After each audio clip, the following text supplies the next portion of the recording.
Hi, this is Next with Char. We've been here before and now we're going to talk about portraiture. The first portrait that we're going to talk about is, of course, RBG, because that's the basis of my mask. And, you know, we're replicating the lace necklaces that you wore. And it's interesting to see how is this portrait done. This is a photo silkscreen. And it's very interesting that this is so perfect for her. It's crystal clear and yes, it's very arty, and it's just an interesting way to do portraiture. And we're going to see a number of different examples.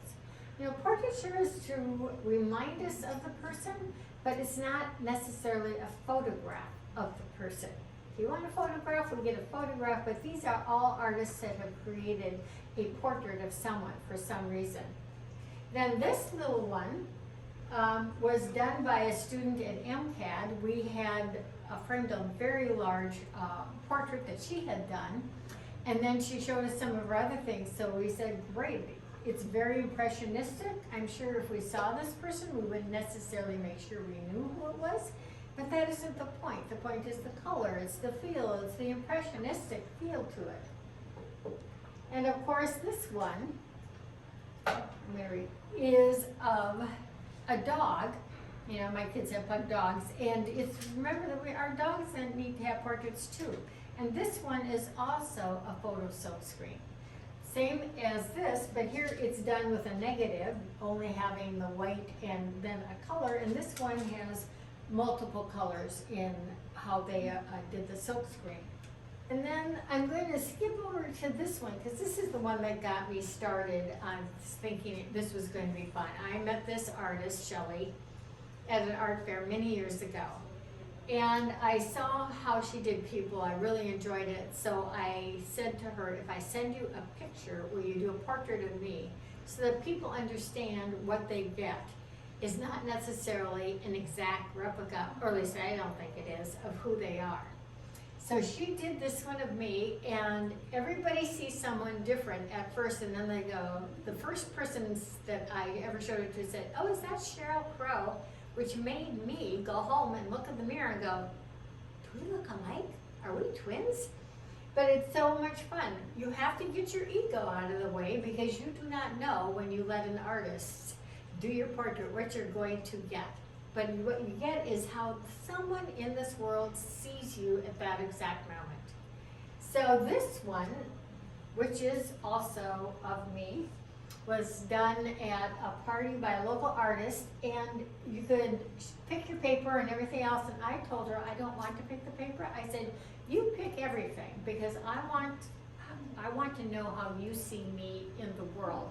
So we have me sitting in this chair that makes it actually look very regal. It's really kind of fun, very spontaneous, but it has suggestions that says, okay, I know that it could be me. Who knows if it really is?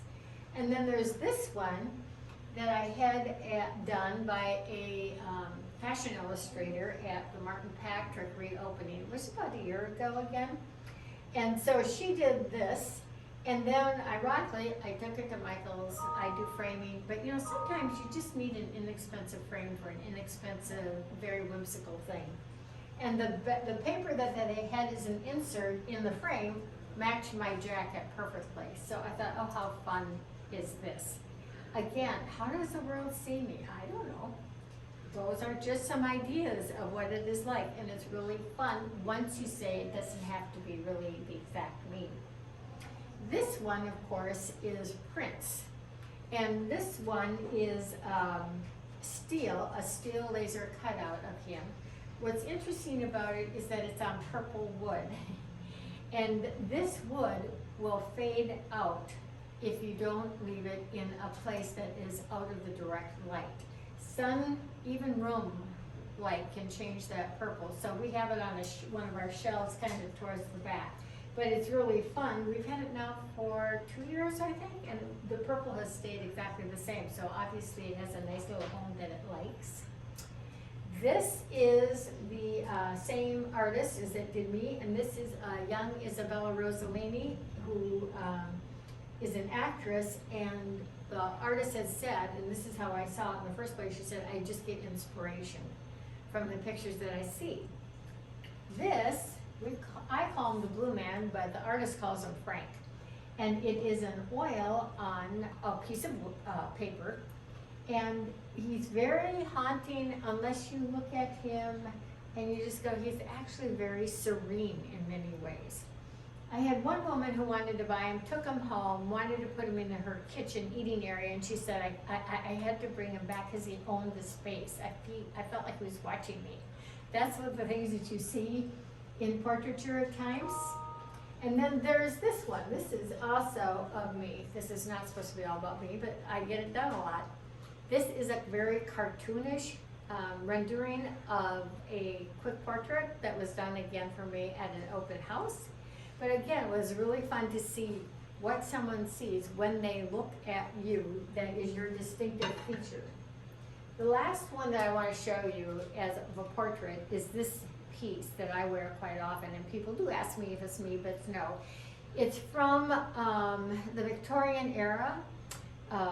It was during a world war, and so this is called Victorian gold because, of course, all the gold was used for other things, and so they burnished it to look like gold.